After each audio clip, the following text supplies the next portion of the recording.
Hi everyone, it's Mr. Sinti, and today I have the joy to be discussing with you the appendicular skeleton.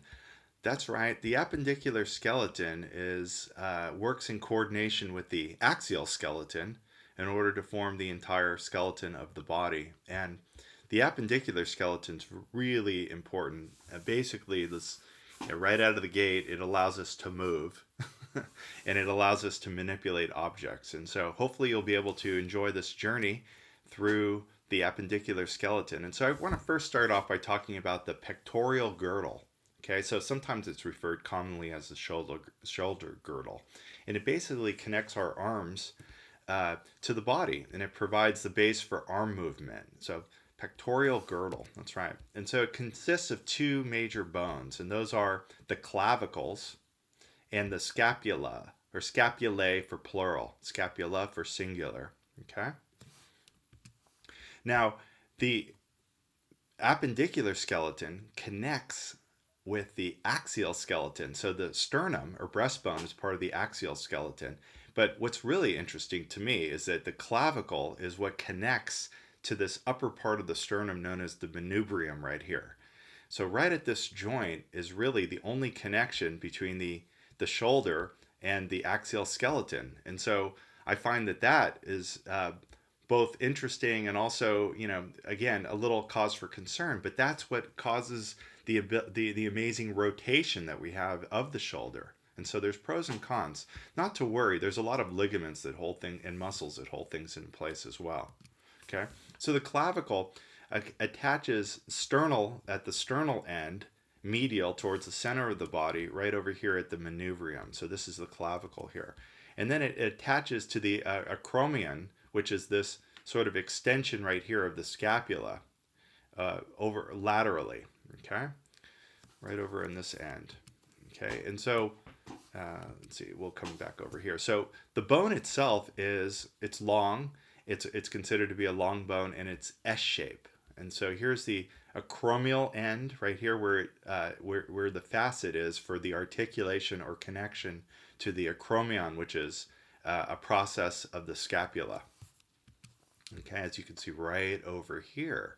Okay, so it originates, the clavicle does, it originates here at the manubrium, at the sternal end, and then it articulates over here with the scapulae. Again, this is the right, anatomical right scapula, but on both sides it's happening. This is only showing the right shoulder. It's right over here at the acromial end. It articulates back there. Okay, so the acromion is this projection right here of the scapula, which is this broad, flat bone. It's sometimes known as the shoulder blade. And again, there's two of them, so it's scapulae. And they articulate with the arm, with the humerus. And so we're about right over here, you can see that, and with the collarbone. Okay, so I mentioned collarbone or clavicle at the acromion area right there. Now, where the humerus fits in, which is your arm bone right here, the humerus fits into this glenoid, or sometimes pronounced glenoid cavity. And so it's right over here. It's this shallow depression right here in the scapula. And this joint allows for the humerus to fit into the scapula right here. And this white area you might recognize as being articular cartilage. In other words, at the ends or at the points of the bones where they come to meet. It's a type of cartilage called hyaline. Just to review that. So scapula, the head right here, forms the shoulder joint. And so where the humerus meets the scapula, right in that glenoid cavity, is the glenohumeral joint. Glenohumeral joint right over here. Okay, so it articulates with the humerus. Okay, so another important process or feature or marking of the scapula is this basically a coracoid, coracoid process. And the word coracoid is kind of a cool thing too. Again, a lot of this is Latin in origin. It's referred to as the raven's beak right there. Ooh, shown in red, raven's beak. It's a small hook-like structure on the lateral edge of the superior toward the top anterior portion of the scapula. Okay, so coracoid process. What's it going to do? So the coracoid process has many attachment points. As you can see, here's the coracoid process of the scapula. It has many attachments right here, okay, holding things in place, stabilizing the shoulder joint. It also is really important for attaching, as you can see it, to muscles. And one such muscle is the short head uh, of the biceps brachii. As you can see it right here, this tendon is attaching to the coracoid process of the scapula right there. So the short head of the biceps brachii is attaching there and there. Okay, so that's what that process is all about. But it's also, if that wasn't enough, it's also an attachment point for this muscle, the pectoralis minor, not the major, which is more towards the surface, but this is more posterior, pectoralis minor. And as you can see, it attaches right up here via a tendon to the coracoid process. And I also wanted to point out that underneath, okay, so this is underneath the coracoid process, there's a subscapularis muscle, I should say, that passes underneath the coracoid process, and it inserts, in other words, it attaches to the tuberosity, the lesser tuberosity, which is this little extension right there, as opposed to the greater tuberosity right there of the humerus. Okay, so that's a tendon right there. So it passes under the coracoid process. That's a subscapularis muscle. All right, and then there's the acromion. The acromion, you're looking here at a posterior view of the acromion, and I mentioned this before. It articulates with the clavicle. That's what you're seeing right there, the clavicle. And then here is the head of the humerus. Okay, so this process of the acromion is shown right over here. Okay, there it is of the scapula. Now, where it connects to the clavicle is the Acromioclavicular Joint. Acromioclavicular Joint, and this is again a view of that particular joint right there, where it articulates with the clavicle. This is a nice view. I like this one. This is a lateral view, and you can see here's the glenoid or glenoid cavity right there, where the humerus is fitting in. All right. And again, this is a posterior view. You can see what's really prominent is the spine, okay, which extends in this flat area or blade right over here. Now you can get into these angles and the medial border and the lateral border and this little impression called the fossa right over here. But this is basically all that I want to mention when it comes to those shoulder bones. So let's take a look at the upper limbs. Now, the upper limb consists of, and again, sometimes common language will throw us because, sometimes we refer to this structure as, this is my arm. But anatomically, the arm really is just these brachium right over here. The arm is one bone or humerus. And then we have these two bones, where the radius and ulna, which is our forearm, and then wrists and hands. So we have one bone in our upper limb, the humerus, okay, if you will. So the humerus, also called the arm, is long. It's an example of a long bone. It has the shaft, and it has the epiphyses right up here in top and bottom. This is the proximal end. This is the distal end down below here. And as I mentioned before, it articulates or connects with the shoulder girdle, okay, and it articulates with the scapula in particular in the glenoid cavity. Okay. All right, and here's a closer look, interior view of it right there. And so let's look at this humerus and sort of point out some of the markings of the humerus. That might be fun. And so the head is this rounded portion right up here. This is the articulating surface, and again, it's covered with cartilage. And then you have something called the anatomical neck right there, and it's also shown right here. Anatomical neck is sort of referring to a marking that goes across right here that is sort of left over from the epiphyseal growth plate. And then you have this thing right here, which is the surgical neck, which is sort of in reference, common terms, where if there's going to be a fracture of the humerus, it's going to be right here at the surgical neck. It's kind of a little bit of a weak spot, if you will. Okay, and then let's talk about the greater tubercle right over here in the lesser tubercle. These are sort of these prominent extensions that are coming off the proximal, which is closest to the shoulder, closest to the body epiphyse. Okay, and then there's this really intense groove right here called the intertubercular groove, and it's basically a furrow that's running down the shaft of the humerus between the two tuberculus, lodging this biceps brachii tendon right there, and so it's a nice little groove to house the tendon right there. And so here's your greater tubercle, I'm sorry, which is lateral towards the side, and it forms the tip of your shoulder. Okay, and then the lesser tubercle, which is shown right over here, is anterior towards the front, and it's also medial, in other words, towards the middle of the body. All right. Here's that intertubercular sulcus or impression right here, where the tendon will run. Okay, here's the head of the humerus. Okay. All right. Now the shaft of the humerus. There's a important bulge in the shaft. It's known as the deltoid, which is in reference to this muscle right over here, deltoid tuberosity, and it's the place where the deltoid muscle attaches, right over here on the humerus, deltoid tuberosity. Okay, and then you have this thing called the radial groove, and that's where the radial nerve will sort of lie, right in this area.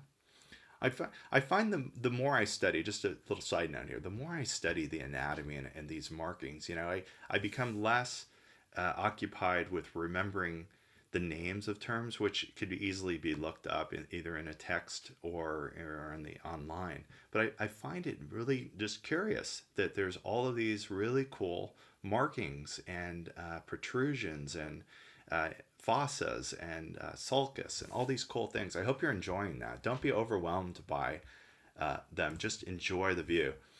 This is the radial groove for the radial nerve, and that's posterior to the deltoid tuberosity. This is a posterior view of the humerus. Okay, and there's that deltoid tuberosity. This is anterior view. Here's the shaft right here. Here's the head, and again, anatomical neck, surgical neck, etc. And so let's move down here to take a look at where the humerus articulates at the elbow.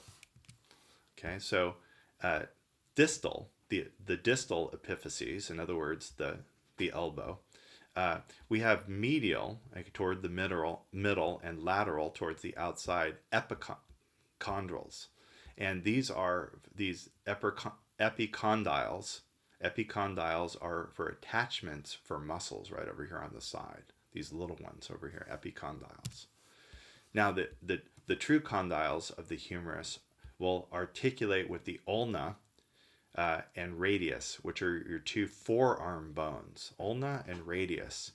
Trochlea, the trochlea right over here, this is a really prominent condyle of the humerus. That's the one that articulates with the ulna, and capitulum is the one that articulates with the radius right over on this side. Okay, more pictures to come about that. So you'll notice here the capitulum right over here is an important condyle, and you might remember that articulates with the radius. And so as you can see here, this is anatomical position. So the radius is the forearm bone, which is most lateral. Okay, it's on the thumb side as well. So capitulum is articulating with the radius, which is the forearm bone. Okay, and there is the head of the radius right there. Speaking of radius, okay, here's the capitulum right there. Here's the humerus. Okay, this is the distal epiphyse of the humerus. Here's the trochlea, which is articulating with the ulna, which is right over here. All right, interior view. This is the posterior view of the elbow joint, which is a hinge joint. That might be obvious. Hinge joint. All right. Now the forearm consists of two really important bones. There's the ulna, which is medial in terms of anatomical position, and radius, which is lateral in the anatomical position. Now let's talk about that. So the olecranon is this process that's really prominent, which is sort of the point of your elbow, is your olecranon, the superior end of the ulna. Okay, so that's where it's articulating with the humerus right over here. So the superior lip or trochlear notch articulates with the trochlea of the humerus. Okay, so here's the trochlea of the humerus right there, as you can see it. And then I wanted to point out, sort of sometimes the elbow is subject to fracturing, or sometimes we're not paying attention. We'll just throw our elbow back and we'll just like crack the bone here. So the olecranon process is usually a source of many fracture, just to point that out. We also have in the ulna the coronoid process. The coronoid process is another process right over here in the ulna. And then we have this trochlear notch. So it's sort of a C-shape indentation right there. So two major processes in the ulna. Okay. And then we have this fossa, which is this sort of cave-like area right here that the olecranon basically creates or enters into it. And this is where it articulates with the humerus bone. So this is when the forearm is extended. The olecranon enters the acromial fossa. All right. And then again, the radial notch, which is right over here, of the ulna. This articulates with the head of the radius this time, and it forms the proximal radial ulnar joint. Okay, I'll take a look at that when we see another picture. So the ulna, interestingly enough, has this head right over here, and it has a styloid or stiletto, like kind of a pointed styloid process right there. Ulna styloid process. And it attaches to the articular disc between the forearm and the wrist. And there's the head of the ulna right there. Okay. Now I find that to be interesting because on your wrist, there's a prominent little bump right there on sort of the medial side and anatomical position. And so that's your styloid process of the ulna, sort of, poking out right there, if you will. All right. And then we have this sort of this interosseous, so meaning in between bone, interosseous membrane, which helps to stabilize the ulna with the radius right in here, fibrous tissue right here, fibrous connective tissue. It connects laterally, in other words, side by side, and it sort of is in the margin of the shaft of the ulna and radius right there. Interosseous membrane. That's kind of cool. Here's your styloid process of the ulna right over here that I was pointing out. And that's got a little bit of a pun right there, pointing out earlier. So the radius is your lateral bone. Okay, again, anatomical position. So it's the lateral bone of the forearm, and it has this curious, and it's easy to identify this if you can remember it. It has this sort of disc-shaped radial head right above its neck, and so that's kind of a distinguishing feature of the radius. It has sort of this flat head, and then it has like on this, it has this projection right below the neck called the Radialtuberosity. The Radialtuberosity right over here, and that's important for attachment. The Radialtuberosity is a small bump right over here. You can see it, and over here you could see it right over here. Do you see? Notice this flat head of the radius, and here's this bumpy area called the Radialtuberosity. Okay.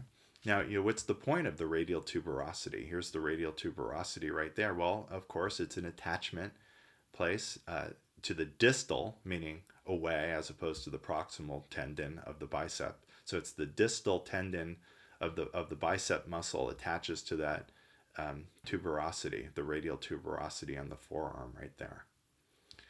All right.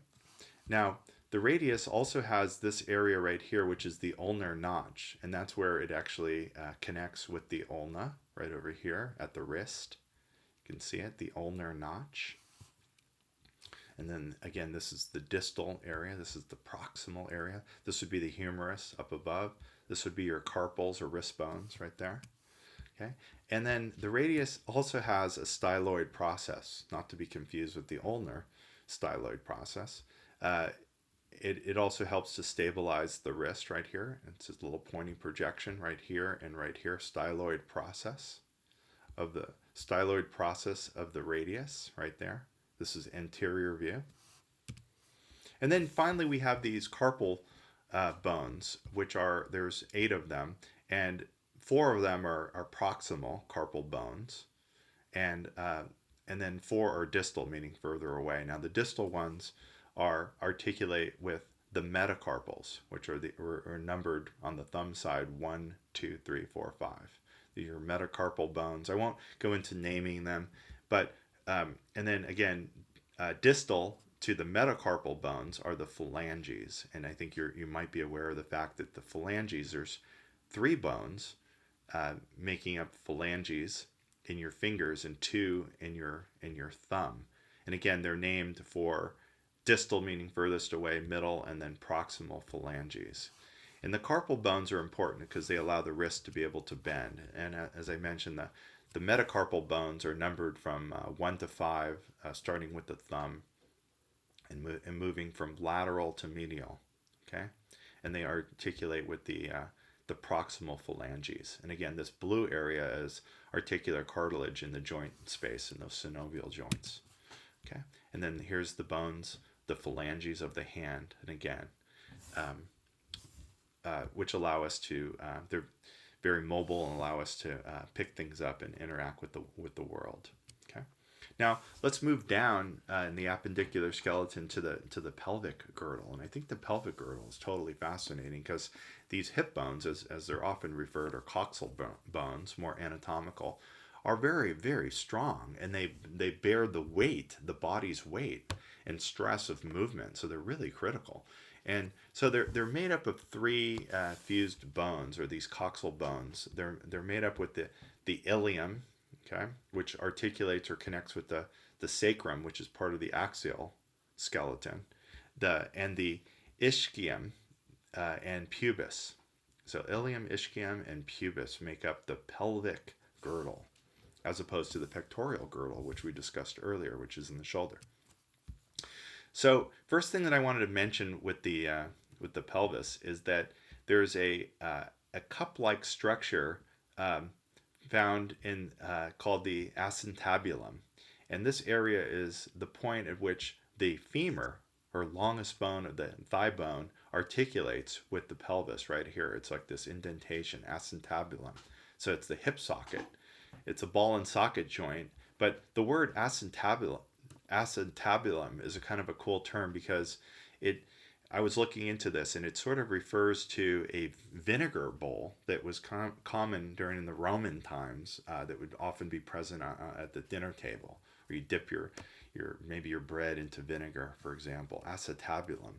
And so I guess early anatomists saw that this acetabulum right here looked a little bit like the vinegar cup found at the table. Now, this is a great view because what you're seeing here is posterior, anterior. The acetabulum is the meeting point where the ilium, ischium, and pubis all come together to create this area which articulates with the femur right up here. Okay, that's kind of cool. You can see the pubis bone, the ischium, and ilium up here, all coming together. Now here you can see the head of the femur right here, which is articulating right into this acetabulum right over here. And of course there's cartilage, of course, not on the end of the bone, but also in the acetabulum itself, which creates this what's known as a lunate surface, or lunar, sort of a semi-lunar, if you ask me, lunate surface, which articulates with the head of the femur right in that area. And there's also, should be pointed out, that there's a sort of a notch area right there, or a gap, a ridge between the margin of the acetabulum right there. Okay, and now here's a look at the real bone, acetabulum right there, and you can see the ilium right here, and the ischium, and the pubic bones right over here. Now, there's a lot of markings on these bones, of course. I'll mention a few of them if you don't mind. Markings of the ilium is the greater sciatic notch. Okay, and that area right there. Let me go back. Greater sciatic notch is located right over here. Do you see that? Right, that little notch right there. That's kind of a prominent marking. I have to mention it. You might have heard of something called sciatica. It's where the sciatic nerve, the spinal nerve in the lower back is compressed, and that can cause severe pain, sciatica. Okay, and then I should also point out that the iliac crest. Okay, let's go back here. Right in here, this iliac crest is an area where a physician may want to take a bone marrow biopsy. And so it's sort of this upper brim, if you will, and it's easiest to access this iliac crest. There's other places where you can do bone marrow biopsies, but this is a good place, and it's preferred. And then, again, you could look at the various spines and tuberosity, ramus, where things are meeting, where there's different structures. But I thought, just because I think I find it personally interesting, I hope you do as well, is that when you sit down, the posterior projection that you're sitting on is the ischialtuberosity. Okay, so the ischialtuberosity, which is right down here. This is what you're sitting on. And again, not maybe directly, because of course there's bone. I'm sorry, there's muscle, there's the gluteus maximus, and then there's adipose tissue that we're just cushioning. But we're basically sitting on that ischialtuberosity, so that's kind of famous, if you will. This is an important area right here between the two pubic bones, the right and left pubic bones. Anatomically, is this pubic symphysis. It's sort of this fibrocartilage that exists in between the bones. Now, this is anterior, toward the front of the urinary bladder, and it's also superior to it as well. All right, and it's padded. Now, this is particularly relevant in females when it comes to labor. Just wanted to point that out. And we also have this Olecranon, or I'm sorry, this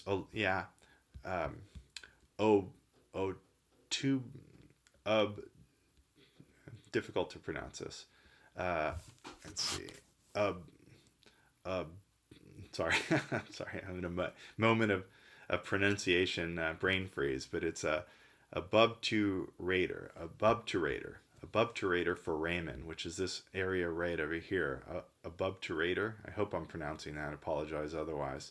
And it's formed by this ischial and pubic rami right over here, and there's an attachment point to hip muscles right there, and so that's an important feature. I had to point out that foramen because it's pretty huge, in case you're wondering about it. This is an important area too of the pelvic girdle right over here, where the iliac and sacrum come together. This particular joint, which is famous, known as the sacroiliac joint, right there. This is the area right there that helps, again, with the help of ligaments, stabilizes the pelvic area. And I was referring a little bit before about labor and this pubic symphysis right over here, which you can having the cursor. This is also an important feature when it comes to delivering a baby through this opening right here. And so I just wanted to point out a couple things about the pelvis in terms of it has something called an inlet and an outlet. You may have heard of this before, but do you notice here's the pelvic inlet, which is the larger of the diameter, and then this is the outlet right here, because there's bone that's sort of extending right here, which makes up this pelvic brim right in here. Now that's important, because if you were to, this video isn't about this, comparing and contrasting male and female bone anatomy, but just to touch on it, because I think it's relatively important right here. Take a look here. Do you notice here this angle right over here is a little bit larger, and notice it's over 100 degrees right here, and so there's some modifications. Again, this broader pubic angle for giving birth. And so that's kind of important. And you can also see that there's less curvature of the sacrum and coccyx muscles right here. And there's a wider circular pelvic inlet. and that's to accommodate birthing. Now let's work our way down to the lower limbs. And so the lower limbs, of course, or maybe not, of course, are weight bearing. And they're also involved in motion. Okay, so the leg or lower leg or thigh is the upper leg. Okay, so you have upper leg and lower leg. All right, and those consist of the thigh is your femur, which is your longest bone of the body, your patella or kneecap right there, your tibia, which is the weight-bearing bone of your lower leg, all right, and fibula, which is right here. And again, there's two of these. Here's your right and your left, of course. Okay, they come from 60 bones. Your tarsals, which are sort of analogous to your carpals of your wrist. You have tarsals in your ankle, and then you have your metatarsals, which make up this portion of your foot, and then, of course, the phalanges or toes. So that's going to be our discussion here. So femur, the longest and strongest bone of the body. So the proximal epiphysis is basically articulating again at the hip, at the acetabulum, if you recall that. And in particular, it attaches at the fovea capitis, which is right this little area right over here, fovea capitis, at the head of the femur, right there. Now, if you move down, this is the neck right here, and it's a sort of narrow area between the trochanters, and it joins the shaft at an angle. Right here is the shaft of the femur. So we have what's known in the femur as the greater trochanter and the lesser trochanter. Those are prominent protuberances that are come off from the proximal epiphyse of the femur. In other words, this is closest to the hip. Okay, proximal epiphyses, trochanters, greater and lesser trochanters. What's the point of them? Their attachment for tendons, which can then connect to muscles. And then another really prominent feature of the femur is this line, or it's really an elevated ridge, if you will, referred to as the linea aspera. It's a prominent elevated ridge which attaches to hip muscles, and it joins the epicondyles of the femur distally. Okay, so the distal epiphyse, in other words, getting towards the knee now. You have your medial and lateral epicondyles right above the knee. All right, and that's separated by intercondyle fossa and patellar surface. And I'm going to show you some pictures of this part of the knee joint. Okay, so first thing to mention is, okay, this is posterior view, but this medial condyle right here is always on the same side as the head of the femur. So that's one way to sort of keep that in mind. And of course it's medial because this is where it's connecting to the hip. Maybe it's not obvious, but the medial condyle is on the same side as the head of the femur. And this is, again, the distal end of the femur. This is the proximal end up here with the head. Okay, this patellar surface, as you can see right here, is as the anterior perspective of the femur. You can see it right here is medial, right here. All right. Here's the patellar surface, and then there's the intercondylar notch, which is this prominent notch right over here when you're looking at it posterior. Again, a hinge joint right over here. All right, and you're looking at the medial and lateral condyles over on this side. Remember, I mentioned medial is on the same side as the head. Okay, moving on to the patella or your kneecap. It's a sesamoid bone. It's kind of cool. And here's what's referred, this is anterior view, so looking at the front of it. Here's the base of it. Here's the apex of the patella right there. All right. Again, there's some different attachment sites for ligaments and tendons right there. All right. And it's formed within the tendon of the quadriceps femoris. And the base is where it attaches to the quadriceps femoris, and then the apex right over here is the patellar ligament. I can show you a picture of that right over here. Here's the posterior view of it. But let's take a look at that right here. Here's it's sitting at this lateral facet right here, the condyle of the femur right over here. It's sitting. That's where the patella is resting right over here. And then you can see the patella over here, which is kind of cool. Now, inferior to the patella and also inferior to the femur is the tibia or shin bone. That's a really strong, weight-bearing, body weight bone, larger than the fibula, which is right over here. This is the lower leg right over here. And it's also medial, okay? Medial right over here towards the middle, and there's two of them, obviously. Fibula is more lateral.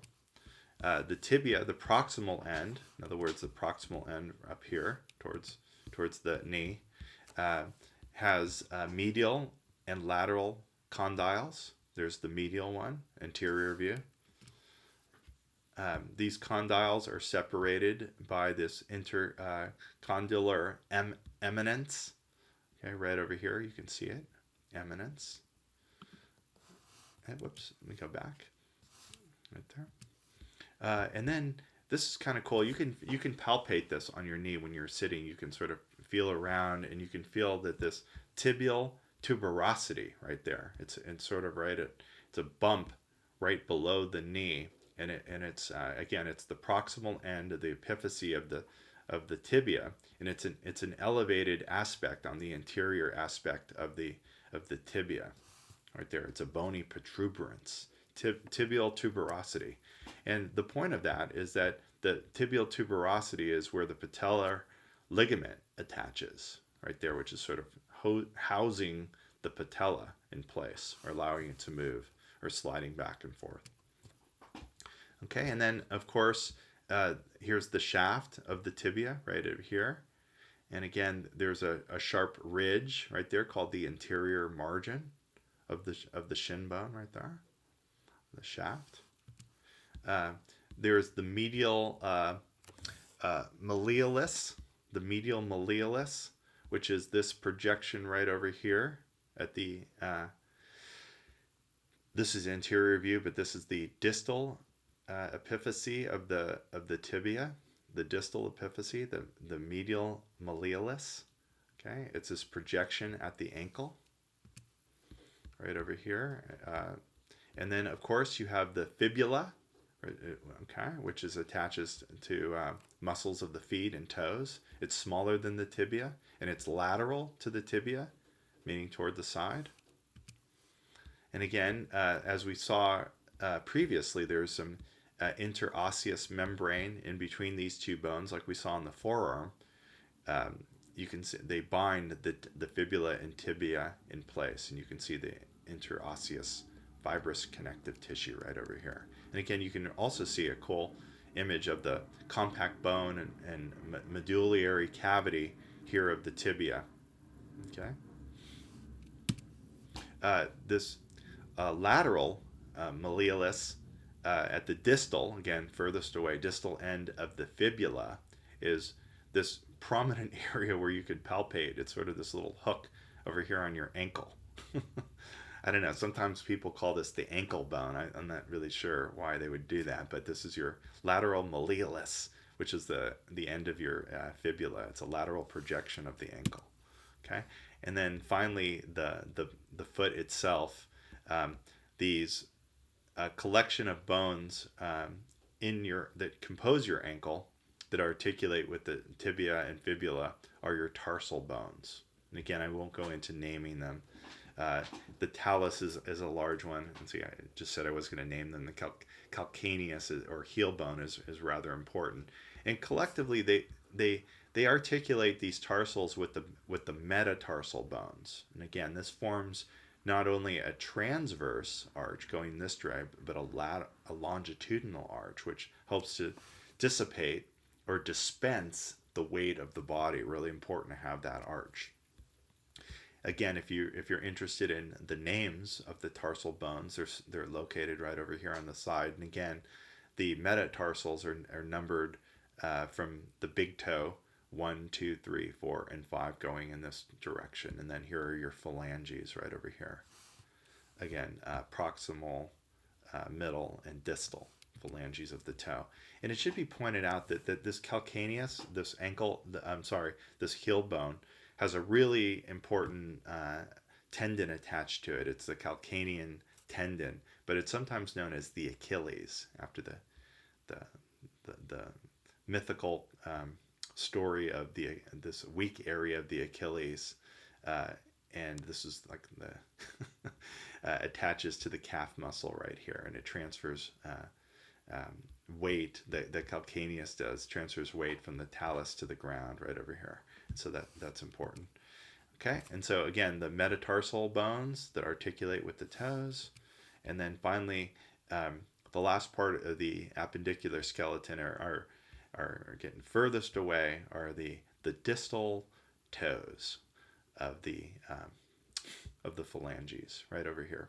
Okay, so hopefully you're able to enjoy that presentation on the appendicular skeleton. I know it was a lot to take in, but I just wanted to finish with what I was saying before about not becoming overwhelmed, but basically it's a matter of time until you sit with the anatomical terms, the anatomy and physiology. Eventually, where things start to make sense is if you're going into a healthcare profession and you find yourself coming to the aid of others.